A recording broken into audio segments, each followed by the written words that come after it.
Kia ora e te iwi e haere ake nei I te karere e ara ake ana te iwi Māori ki te tete atu ki te rautaki hō a te minita I ngā take mātauranga mo te NCEA. Kua whakawhāiti atu ngā kaiarahi o te ao Māori ki Taranaki ki te hui me te wānanga I tā rātou whakahē I ngā panonitanga ki te ture pai ora. Ko tā te kiriata pakipūmeka o kai kohe Blood and Fire, e whakapia tāta I te rama ki runga I ngā tāne ngā puhi e rua, e arahi ana I a Team Alpha.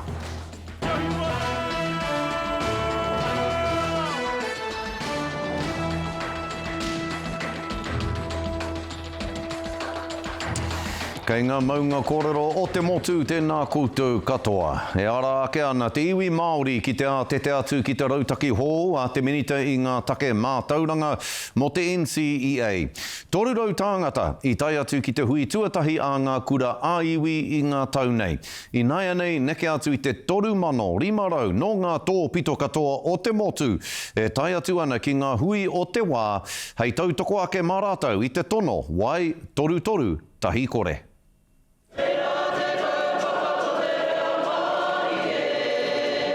Waiata ngātahi ngā kaiako no ngā kura ā-iwi mō te tono ki te rōpū whakamana I te tiriti. Kia tū motu hake ai, ngā āhuatanga Māori, kei raro I te ekia nei te wāhanga o te rangatiratanga, I whakaihia I te Treaty o Waitangi, I te wāhanga tuarua, kia mahi te tino rangatiratanga a o rātou nei kāinga, a o rātou nei taonga katoko mātou rangatitai. Nā Pembu te whakaaro tuatahi, kia whakatū I tēnei kaupapa. Ara te whakatauki, mō tātou mā tātou ai ki a tātou. Ko tātou tonu, te huarahi whakawātengia, o hanga he huarahi ke. Ara tēnā, mahara mātou te rāwā, tō pāpā, rākamanga, ke tū ko te Māori hei mana, mōna nora o na kura, ko te Matawai Declaration tēnā. E ki tāti kei kone. Toru rau ngā kaiako I tai ki te hui tuatahi, toru mano I tēnei rā. Kia au nei I tēnei hui, kia wero ki ngā kaiako, nā te mea kei te mahi pēhi tēnei minita, Erica Stanford, kia rātou. Kāre I tai atu ki te kōrero a kanohi, ki ngā kaiarihi o ngā rōpū nei. Kāre tai atu hoki ki ngā kura, ki te kōrero atu ki ngā kaiako. Pēhea te whakaotinga o tēnei kaupapa. Mā whero mā pango kaoti. Ko te whakaoho I ngā kaiako ki te mura o te ahi. Whakatō I te mana motu ake me te tino rangatiratanga, me te mea no hoki kia kaua rātou e taka. E taka nā rahu. Kia koke tonu whakamua rātou. I roto I ngā mahi. 3,500 ngā kaiako me ngā tumoaki, hoi ko te rahi o te iwi Māori kei raro I te 30 tau, te pakeke. Ko ngā uara me ngā tō mairangi ka whakatō ki roto I ngā tamariki. Ko ngā manu pīrere, ka kōrero a te ahiahi nei, pōtaka maipi, te karere. E tupu ana te hōhā o ngā kaiako o te kura kaupapa Māori o hui arau I rua tāhuna ki tā te kāwanatanga panoni I ngā whakamātautau NCEA. Hei tā te tūmuaki ahakoa ngā rerekētanga e tonu ana ki te pūnaha mātauranga Pākehā kua tahirau 80 tau e tāmi ana I ngā tamariki Māori. Tēnā koutou katoa. E whakakorehi ana te NCEA, koe nei te whakahoki a e nei kaiako, kai te puku o te urewera. Tātahi he hōhā. That's another version of education that we've having to deal with, that we've had to deal with over 180 years. Neke atu I te kotahi rautau te kura o hui arau e poipoi ana I a rātou tamariki, ko te mātauranga matua ko te tai ao, me te whakahāngai ki te NCEA. Me ki ko te tai ao tō rātou ao. Ne? Ka kōrero mo te ao hurihuri, ki konei ko te tai ao kē tērā. He wai anō, kua tahuri te minita mātauranga a Erica Stanford ki te panoni I ngā whakamātautau haikura, hei tāna kāore te NCEA I te eke, kāore hoki I te kitea ngā hua. Te ahua nei kua kapo mai te rani kia whakatō taumahata nā nō kiru nei nā mahi a te kaiako. There's been little or no consultation with the sector, and again that's no surprise with this government. Ahakoa e whera ana ngā moka i tēnei wā. Hei tā te minita ko te whakature i te reo matatini me te pangarau te whai. Kua huri te ao, he rereke anō tō rātou ao, ko te mea e noho motuhake ana ko te noho ki Wainanui te puihi nei. So within that mana motuhake, what does literacy numeracy look like? How do we get all of that? Because we know it exists. There's more literacy and numeracy in our ngāhere than you can poke a stick at it. Hei tā te tumuaki, ahakoa he pūnaha Pākehā te NCEA, e koke tonu ana ngā kura Māori. Kura kaupapa Māori are smashing NCEA now. All kura kaupapa Māori. Their statistics are way above other kura auraki. Hei te 2028, ka whakatauria te hātepe tuatahi o te tohu hou. Moko nui ārangi, haere huka Edmonds, Pūkāia. Wai nō rei tiwi me whakawhiti atu tātou ki tā tātou tangata ki tēnei o ngā mātanga o te ao pāpāho Māori kia kere ama raiti nei anei. E manuhiri hoki a kei tōna taha e takatū ana ki te kōrero. Kere ama e te rangatira, kai a koe te wā.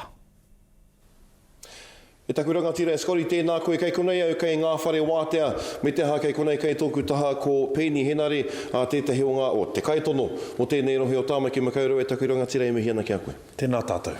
Nā, tuatahi, i whai wāhi mai koe ki te hui a te rangai pāpāho Māori i tēnei ata nei, he hau whakaro ki ngā huatanga o te wā. Kua kite atu i ngā mahi kino a te kāwanatanga, me wāna āpiha katoa ki tēnei o ngā mahi pāpāho, hora papai ki Aotearoa nei, ko te manako nui kia whanake pai te kaupapa, me te mautunu i ngā uara kai roto, ara ko te reo Māori, ara kia rangona tātou i ngā kōrero a tēnā rohe, nō reira tāihoa ake tātou ka kite. Ko te nui ngā i roto i te hui tautoko i ngā whakaro me te ahunga o te māngai pāhoara, etahi e māharahara ana kei riro ngā kaupapa pēnei a te karere i roto i enei whakahaeretanga. He māharahara ou kei whakamoia pēr te karere i roto i enei mahi? Koera tetahi o ngā tino tauiro o te reo Māori, tauiro o te ao pāpāho, koia ko te karere tēnā. Nō reira ki te hinga tērā whare, ka māharahara tātou katoa te ao Māori. Ki taku nei mōhio, he ao anō mō te kaupapa o te karere. Engari ko te hiahia kia tirohia whānui, ki te pikitia whānui o te kaupapa pāpāho ki Aotearoa nei, me te hiahia kia whakapakari ake. Nā, i te roanga o tēnei wiki o tira i ngā wiki o tāke nei e takahia na koe Orini me ngā kaitono mo tēnei tūru i Tāmaki Makaurau i te rohe. Kei te peiha tērā i tēnei wā? E tino hikaka ana te ngākau kia kōrero ngātahi ki ngā hunga o Tāmaki Makaurau. Me te mōhio anō hoki ko te hoariri matua o te wāne ko te kāwanatanga. Nō reira kua rangona e mao ko taringa i tērā tuāhuatanga ki roto i ngā ngākau a te hunga pōti ki roto o Tāmaki. He pēhea tō tūraki i ngā kaitono pēnei i Orini i hena Tāmaki e whai haere nei tēnei tūru? Hoa ka tū au ki runga i tōku rikoata mō te tūru o Tāmaki Makaurau, ngā mahi katoa i o tinei i au. A māua ko Orini, he orite, he tangata Māori, he ngākau Māori, he reo Māori, e nā mea katoa, engari ko tāku e mea tuana, i tēnei wātunu, kei au nei te ringa raupā kia tutuki i ngā wawata o te rohene. E hara i te mea e toru noi ho ngā hoi roto i tēnei reihi ko Calvin Alps, te tangata whakahaere i counter spin, he tangata kaikiri e ai ki etahi, ko whakauru i tōna ingoa ki tēnei reihi o whakaaro? E rua ngā takene tuatahi, kei roto i te ture tetahi mahi he, ka tāia te tangata nei te tono mo tēnei o ngā tūranga, nā me te mea tuarua, e hoa i turakina wā tāua mātua tūpuna i te momo pēnei tēnei tangata ki roto i ngā pakanga nui o te ao, ka pērā anō mātou ki roto i tēnei pakanga. Nā, ko tētahi atu kaupapa e rere haere ana i tēnei wā ko te ture takutai moana e whakahaere hia nei tēnei kāwanatanga. Ahakoa te whakatau a te kōti tike, he maharahara ou ki tēnei? Nā te mea ko te tohunga o tērā o ngā ture, a Chris Finlayson koina te tangata i wero i te kāwanatanga, i whakatūpato i te kāwanatanga me wā rātou mahi haukoti i te mana o tēnei pire. Me te mea anō hoki, kua roarawa tō tāua iwi Māori e whakarite kēhi ana kia haere ki mua i te aroaro o te kōti. Engari, kua tini hia te kāwanatanga i ngā ture i tēnei wātonu, no reira ko te pātai nui, ka hā tātou. No reira, hea ngā whakaaro o reipa kei te aro koutou ki te takahuri i e nei momo whakatau? Ai, nā te mea i tautoko mātou i ngā mahi a Chris Finlayson i ona rā. No reira, ko te hia, tukuna mā te kōti e whakatau, kaua mā ngā kaiporotiki pēnei i a mātou. Ana, ko te pātai whakamutunga kia koe te tuakana, kai te whaia e koe te kaupapa 50 faves i ngā rangi rima te kau. Hea te rā kaupapa, hea hoki te take e whaia nei koe te rā kaupapa? Kia tirohia te hunga pōti ki roto o tāmaki mai kaurau i ngā wāhi e ngā kau nui ti ana e au. Koe tahi he wāhi, koe tahi he tāngata, no reira ki roto i ngā wiki kei mua i a tātou, ka kite anō tātou, hea ngā kare aroto a pēni. No reira, hea ngā hirahiratanga erima i tēnei wā. O kāre au i te whāki. Engari e mohe ona koe, a tai hoa kene, ka kite ki runga i ngā pai pāpori, kāre kore, ka kata pai tō tāua iwi. E te tuakana e mihi ana kia koe e pēni i e nei kōrero skori. Taku mōhio e rua pōa pēni e moe ana i runga i tana tūru roana, runga i tana whiu i taku uri i a Sky ki raro i te pahi. Engari kia kaha koe i roto i te rā kaupapa e te tuakana. Ka whakahokia te rā kau kia koe, whai muri i te pūhana a pēni. Ka mautawahi e miha nei kia kōrua tahi kere ama kōrua ko pēne. Kārawe te whakarongo atu kia kōrua, mea ā kōrua kōrero i tā rānei. Kātiha e tiwi, ko whakaitia te ahunga whakamuatanga o te wahapū hou, ki te whanga o Waipiro i te tai tokerau, ara kia koke tonu ki tōna tūua o ma tuarua i raro i te ture pūā heitanga whakahohoro. Kei roto i te rautaki mo taua wahapū, ētahi tauranga mō ngā waka whairawa, mō ngā toa hoko me ngā mahi parau i te papamoana. Hei tā te hapū o Patukeha e ohorere ana rātou. E mā harahara ana rātou ko ngā hapori kei kino te taiao me ngā wāhi tapu. Neke atu i te 15 mano tāngata kua waitohu i te pētihana e whakahea ana. Manohi anō hei tā te hunga tautoko mā te wahapū ho, ka whanake ake he mahi anō, he tāpoi anō, ka te tuki hoki te hia kia whai tauranga anō te hunga whakatere waka. Kua whakawhaiti atu ngā kaiarahi o te ao Māori ki Taranaki, ki te hui me te wānanga i tā rātou whakahe i ngā panonitanga ki te ture pai ora. Hei tā rātou, ko tā ngā panonitanga nei he whakamana kore i te mahi a ngā kaiarahi Māori i roto i te pūnaha hauara o tēnei whenua. He whakakore atu hoki i ngā hua i mahi nui nei rātou kia puta ake ki te hauara o te Māori. Kei te hui nei ngā poari Māori te kaumārima katoa. He tuatahitanga hei tohu i te kotahitanga o rātou ki ngā ainga mai a te kāwanatanga e whai nei kia wahangu te Māori kia heke iho hoki te mana o ngā hapori. Ko ngā panonitana o te ture pai ora, ka mā pura i te wangawanga ki ngā rangatira Māori. Let's find alternative ways to be able to push back. Te kaumārima ngā iwi e pāwera ana, kei hoki whakamuri te ahunga whakamua o te hauora Māori. Ka ngaro katoa i te reo o mātone wānau, o mātone apu. Ka noho kuare o tātou nei whānau, o tātou nei iwi. I te mea o rātou nei reo ki Hairongoa. He mā ngai e nei mo te iwi Māori, neke atu i te 9,000 huri noa te motu. As māngai in the health sector for our iwi is really clear and we cannot digress from that. Kei te noho pāuri nā hapori Māori katoa, i nā mahi hea o te kāwanatanga.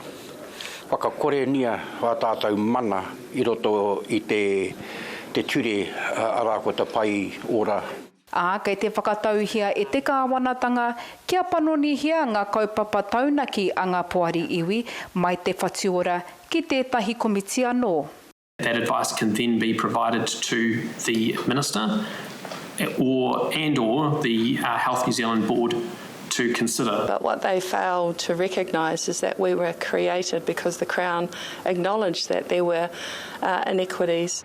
Kei te pā tonu ngā raru hauora ki te hunga Māori, taurite ki te hunga tauiwi, ka mate rātou e whitu tau i mua. How do we transition so that the whare that we all seek our health from is a Māori whare? kei te karanga rātau ki nā mema pāremata, ka tuku i o rātau tono mō ngā āwangawanga ki te whare pāremata. E rua ngā rōpue hainatia te tiriti o Waitangi. Nō reira kia rua ngā whakaaro, kia rua ngā kōrero. I nāia nei, kei te komiti te pire o te kāwanatana, kei te ake e nei rangatira Māori ki te katoa, kia tuku i o rātau ake whakaaro, kia reo atu ai o rātau āwangawanga. Line ni tu itu pou, te karere. Kei te hu anō a maunga Kilauea i Hawaii a ko tahi rau mita hoki te pahūtanga ake o te pungarehu me te toto whenua ki te rangi. Ko ia tonu tetahi o ngā maunga puia korikori rawa o te ao. He ai ki te rōpū pūtai ao puia o Amerika, ko enei tana pahūtanga 30 i tēnei tau nei. Ko te nuinga o ngā pahūtanga ka haere tonu mo etahi rā, pēnei tēnei i te rā marama. Kūtaina atu he tohu matāra karaka ki Hawaii, whaimuri ho i te pahūtanga ho o te wānei. Ko tā te karaka nei, he whakatūpato atu i te iwi kāinga, kei kino ke atu te hūtanga o te maunga. Ka te iwi hei muri ake i ngā whakatairanga, ko tā te kiriata paki pūmeka o Kaikohe, Blood and Fire, he whakapiata iho i te rama ki runga i ngā tāne ngā puhi e rua, e arahi ana i a Team Alpha. Kia mau tonu mai.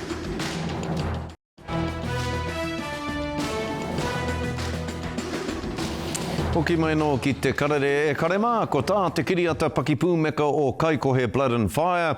He whakapiata i te rama ki runga i ngā tāne ngā puhi e rua, e arahi ana i a Team Alpha. No ngā rangi whakatāne i re wai.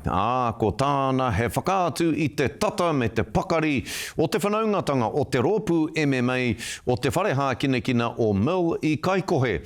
He rōpū e whakahou ana i te ao o ngā rangatahi, maroto atu i te kiriukatanga, te niwhatanga me te whanaungatanga. Kei a Harata Brown, ngā tai pito pito. I love a war. That's one of my dreams, to be covered in blood, no matter who it belongs to. Ko te aroha ki te whawhai. Ki roto i ngā uri, no ngā puhi nei. I love fighting. I love the violence in fighting, but it's an agreed violence. So me and my opponent, he's trained hard. I've trained hard. He's got the same goal as I have, is to win. The ring is not for everyone. You may get in there and you may do your one fight and then realise, oh, nah. Or you may be as silly as us and carry on because, we love it. There's nothing more than we love. We'll do the old come in for a train and in the end we just put the gloves on and punch each other in the face. And then, I punch you in the face. Yeah. Or your punch yeah. I dodged it. I like to hit his glove with my head. Kua kapohia ake e te ringa tohu e Simon Oxton, ngā nuku me ngā meke a Team Alpha. I moved to Northland not too long ago and I was at a bit of a loose end post-COVID, underemployed you might say, and I had a friend training with Team Alpha, so I came along to film him and I was immediately struck by what a captivating presence and impressive leader Dikamid was. My name's made up from all the initials of my brothers and sisters. So D for Dalbajing, H for Hillerman, C for Clement, A for Arlen, M for Malison, A for Andrick, and then D for Devons. Dikamid. Akua herereke te taira he au whakamiharo tēnei kia Oxton. You did mean, bro. Dave, I'm sure he wouldn't mind me describing him as a lovable rogue. He's had a sort of colourful past, as they say. Yeah, how I used to make my money wasn't legally. Let's put it that way, was illegal. He huarahi hei whakaawe I te hunga taitamariki no roto mai o te kai kohe. Yeah, tonight, because they need to feel your intense energy, yeah, because you've trained very hard. You deserve to compete in this tournament and you deserve to win it. O tira ngā kāinga o te manawa nei o ngā puhi nui tonu. More than anything, it's the kinship that I love for him being with not just Dave, but the whole team. Where's your mum?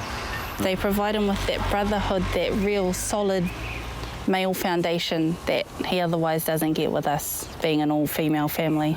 It has changed Dave's life. I've seen it completely. Yeah, just get quite emotional because I've seen Dave's story. I just sent him a message, I think yesterday, about this whole film and what's happening with Simon and himself. And I just said, man, Dave, I'm proud of you for making the decision to be legit. No te rā tapu tahi anō ka hipa mānu ai te paki pūmeka, ara kai ko he Blood and Fire ki te ahurea kiriata o te ao i Aotearoa nei. Harata Brown, te karere. Ka tie karema hei muri ake i ngā pānui hoko hoko ko ngā huarere o te wā kia mautonu mai.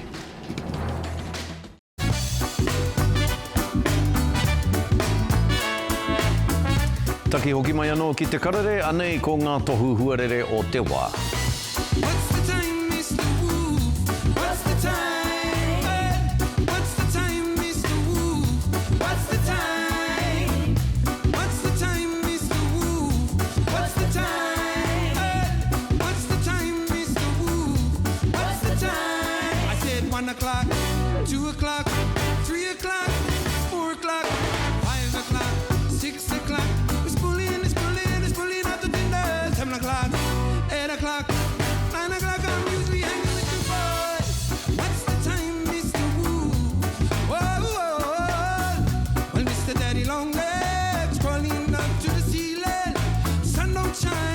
Don't shine, no, the sun don't shine at all.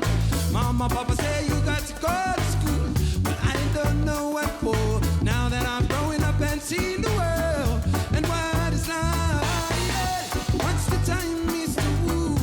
What's the time? What's the time, Mr. Wu? Well, Mr. Daddy Longlegs crawling up to the ceiling. Has anyone seen the world in this state? And it's never been this way. Ka tie tiwi, koe nā tātou kohinga kōrero mō tēnei rā e mihi ana tēnā koutou katoa tūrou. Hawaii ki.